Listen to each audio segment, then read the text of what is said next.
Merci, cher Père Markowitz, d'avoir évoqué pour nous avec tant de conviction la figure de cet homme de foi qu'était le Père Caffarel. Merci de nous en avoir donné l'intelligence. Vous écouter nous rend intelligents. Merci.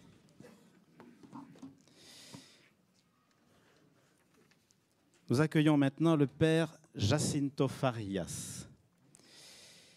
Cher Père, vous êtes docteur en théologie de l'Université grégorienne de Rome. Vous êtes actuellement professeur titulaire de la chaire de théologie dogmatique à l'Université catholique de Lisbonne. En tant que conseiller spirituel de l'équipe responsable internationale des équipes Notre-Dame, vous avez été amené à approfondir votre connaissance du Père Caffarel, que vous non plus, vous n'avez pas connu. Et vous allez donc nous aider à analyser les sources spirituelles de sa vocation. Nous vous écoutons, Père.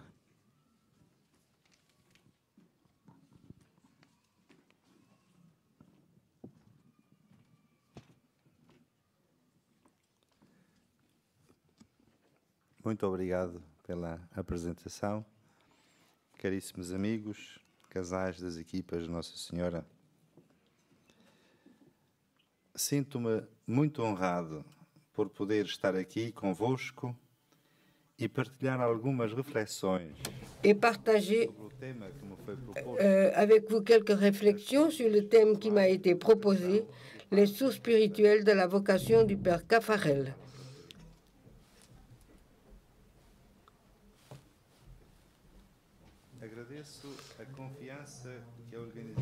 Je remercie les organisateurs de ce colloque pour la confiance qu'ils m'ont faite en me confiant cette brève communication, et plus particulièrement Monseigneur Fleischmann et le secrétariat du colloque pour les éléments qu'ils ont mis à ma disposition, à partir desquels j'ai pu organiser mon exposé qui se développera en 2 temps.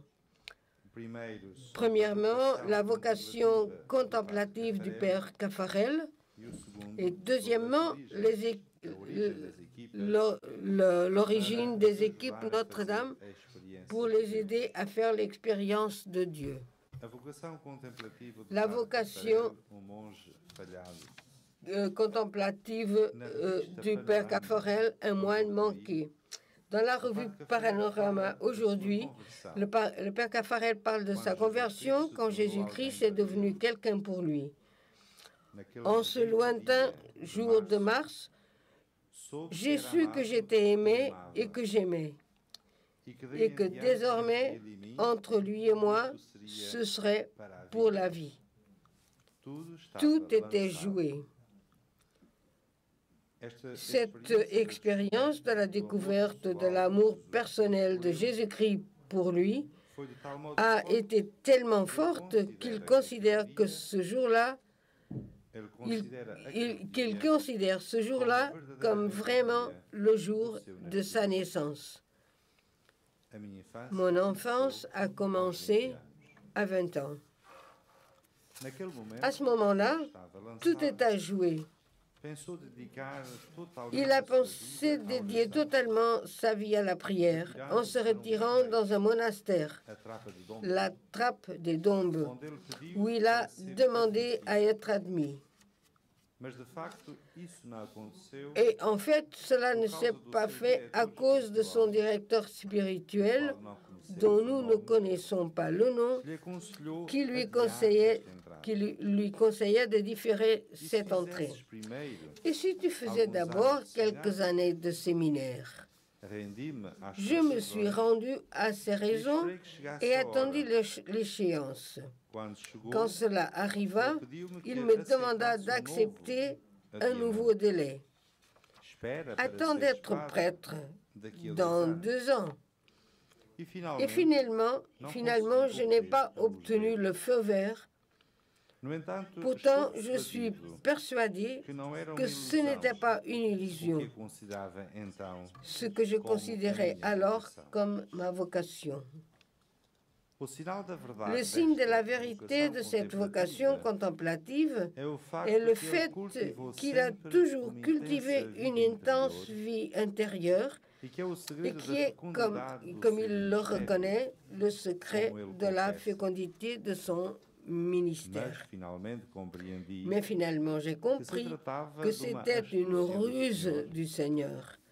Si je n'avais pas ressenti très profondément cet appel à une vie de prière, je n'aurais pas éprouvé le besoin de prier quotidiennement et de me réserver chaque année plusieurs semaines de vie silencieuse et solitaire. Nous avons un témoignage du Père Caffarel sur cette nostalgie du monastère dans un entretien avec Jacques Chancel. On y révèle l'essentiel du secret du Père Caffarel, où nous pouvons voir qu'il était vraiment un homme de prière, véritablement un homme de Dieu. Je parle de Dieu parce que précisément c'est Dieu qui m'a conquis il y a quelques 50 ans par un certain mois de mars 1923. Ça a été la ligne de démarcation dans ma vie. Il y a un avant, il y a un après ce jour-là. Dieu est entré dans ma vie. Depuis ce jour-là, je suis à son service. Quand on lui demande si s'occuper seulement de Dieu n'implique pas d'oublier tout le reste, et même des questions importantes pour la vie de l'homme et du monde, il répond, si je m'intéresse à Dieu, je m'intéresse à tout, parce que tout est en Dieu, et que Dieu est à l'origine de tout. Et je pense précisément qu'il n'y a que ceux qui s'intéressent à Dieu qui peuvent dire qu'ils s'intéressent à tout. La question existentielle fondamentale pour le Père Caffarel est d'être fidèle à Dieu. À ce moment original où tout était joué, quand il a pris conscience d'être aimé par le Christ, je ne me suis pas préoccupé d'être fidèle à moi-même. Je me suis préoccupé d'être fidèle à celui qui m'avait conquis et je ne me vanterai pas de lui avoir toujours été parfaitement fidèle. La fidélité parfaite est quelque chose d'impossible. C'est quelque chose vers lequel on tend. La fidélité est une exigence de l'amour. Et de fait, quand je n'étais pas fidèle, mon amour ne me laissait pas tranquille. C'est pourquoi il se considère, en raison des circonstances providentielles par lesquelles sa vie a été conduite, comme un moine manqué, parce qu'il était sûr, au moment de sa conversion, que la trappe sera sa place, où elle était d'ailleurs retenue, mais à la fin, se laissant porter par la Providence, il reconnaît que le monastère se trouve en lui-même. Et je pense que je devais peut-être faire ce que je fais, mais garder au fond de moi-même cette nostalgie. Si bien que j'ai en moi un monastère et je me retire dans ce monastère. Le Père Caffarel a vécu le monastère en cultivant une intense vie intérieure de prière et de contemplation, vécue quelquefois comme un combat. Mais il était convaincu que les hommes qui prient sont les poumons de l'humanité.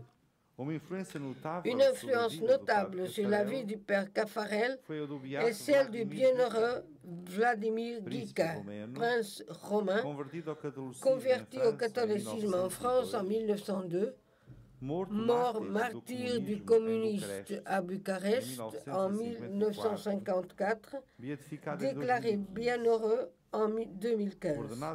Devenu prêtre en 1923, il fonde au Haut-Brive près de l'Ancre, une sorte de séminaire pour vocations diverses, tardives ou précoces. Le jeune Caffarel y séjourne 2 ans, de 1926 à 28. Le père Guica disait à ceux qui entrent à Aubreville, on n'y entre que pour l'amour de Dieu. On y reste que pour l'amour de Dieu. Formule que le père Caffarel reprendra pour les équipes. L'unique intention valable pour entrer et pour se maintenir dans les équipes est Dieu.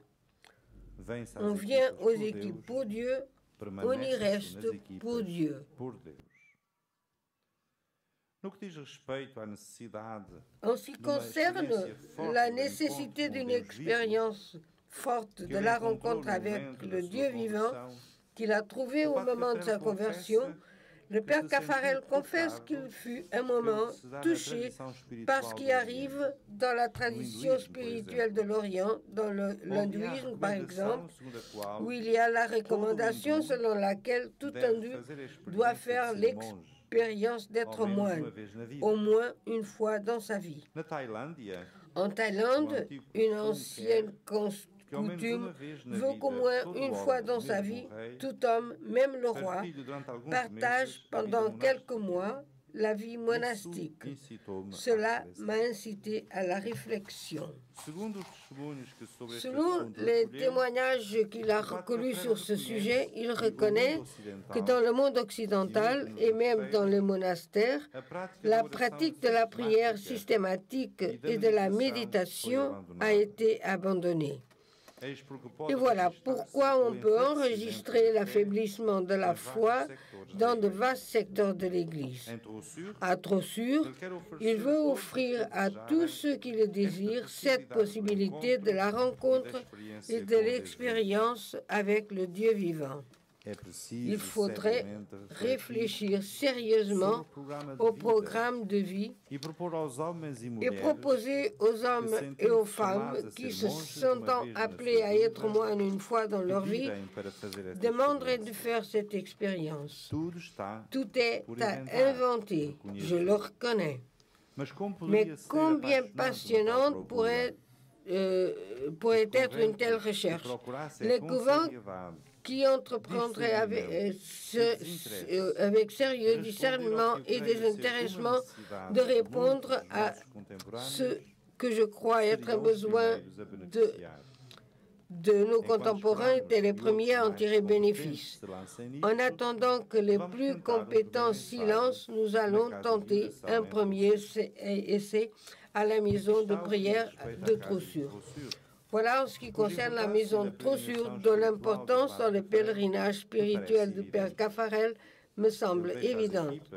Il laisse les équipes non parce qu'ils ne croient plus à leur charisme et à leur mystique, mais mus par un élan intérieur de réaliser cet appel profond de son cœur, d'être totalement à Dieu, en Dieu et pour Dieu. Les équipes Notre-Dame, aider les couples à faire l'expérience de Dieu. L'origine des équipes Notre-Dame se trouve dans la sollicitude marquée par le père Caffarel pour aider les couples désirés de vivre la sainteté en accord avec leur état de vie. Il est très intéressant de remarquer que la nécessité de doter des groupes, comme les équipes se nommaient au commencement, d'une charte promulguée le 8 décembre 1947 dans la crypte de Saint-Augustin, trouve son inspiration dans la tradition religieuse et monastique, dont le secret de la persévérance était l'existence d'une règle, d'une méthodologie, d'une pédagogie de la sainteté. Je ne vous cacherai pas que c'est l'histoire de l'Église, l'étude de la vie religieuse qui m'a inspiré la solution. J'ai cherché ce qui pouvoir expliquer que la sainteté n'ait jamais cessé de fleurir et de refleurir dans les ordres religieux au cours des âges. en dépit des crises extérieures et intérieures, et j'ai compris que l'un des facteurs essentiels de la solidité, de la vitalité de ces ordres était leurs règles. Pourquoi, me suis-je demandé alors, ne pas proposer une règle aux chrétiens mariés désireux de progrès spirituel? Non pas une règle de moine, mais une règle pour les laïcs, pour des laïcs mariés. La charte offre donc aux couples une pédagogie, une règle pour les aider à atteindre l'idéal de la sainteté, qui n'est pas un privilège pour les moines et les prêtres, mais aussi pour tous les chrétiens. Elle offre une méthodologie pour vivre une spiritualité et une mystique exclusivement centrée sur Dieu, sur l'expérience de Dieu que le Père Caffarel a voulu partager avec les couples, ce qui lui tenait profondément à cœur. La seule intention vraie, celle qui correspond à la finalité des équipes, c'est la volonté de mieux connaître Dieu, de mieux l'aimer, de mieux le servir. Le motif de l'entrée, le motif de la permanence à l'équipe, c'est religieux, c'est-à-dire relatif à Dieu. O motivo da permanência na equipa é religioso, isto é, relativo a Deus. Et le Père Caffarel reconnaît que tout son engagement dans la spiritualité et la mystique des équipes se trouve en ligne directe avec sa vocation originelle d'entrer au monastère, sa vraie et unique vocation. Si mon sacerdoce a eu quelque efficacité, je sais que je le dois à la pratique de l'horizon. Les nombreuses retraites prêchées aux jossis de la première génération, la revue de spiritualité conjugale, l'Anoda, que j'ai fondée en 1945, les équipes Notre-Dame, la maison de prière de Trossure se situe dans le droit fil de ma vocation monastique. En conclusion, de ces brèves notes sur les sources spirituelles de la vocation du Père Caffarel, on peut tirer quelques conclusions. Le moment initial de sa conversion, le fait de se savoir aimer et d'aimer a été décisif, a changé le cours de sa vie qui a vraiment commencé à ce moment-là. La concrétisation de sa conversion est apparue pour lui sous la forme de la première vie monastique. Les hommes de prière sont vraiment les poumons du monde. Sous la direction de son père spirituel, il est orienté vers le sacerdoce qui ne lui fait pas oublier son expérience originale.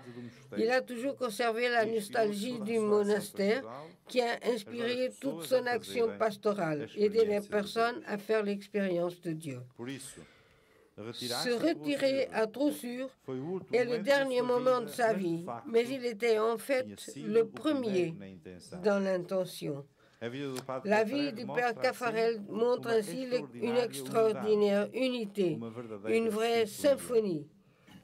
Le monastère désiré, le monastère resté caché en lui, le monastère à Trossure où il a vécu dans le silence contemplatif jusqu'à la fin de ses jours.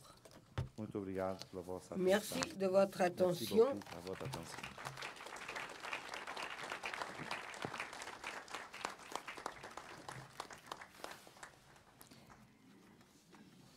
Merci, cher Père Farias, de nous avoir si bien montré combien pour le Père Caffarel, la vocation monastique était importante et comment ce rendez-vous manqué fut déterminant et finalement fécond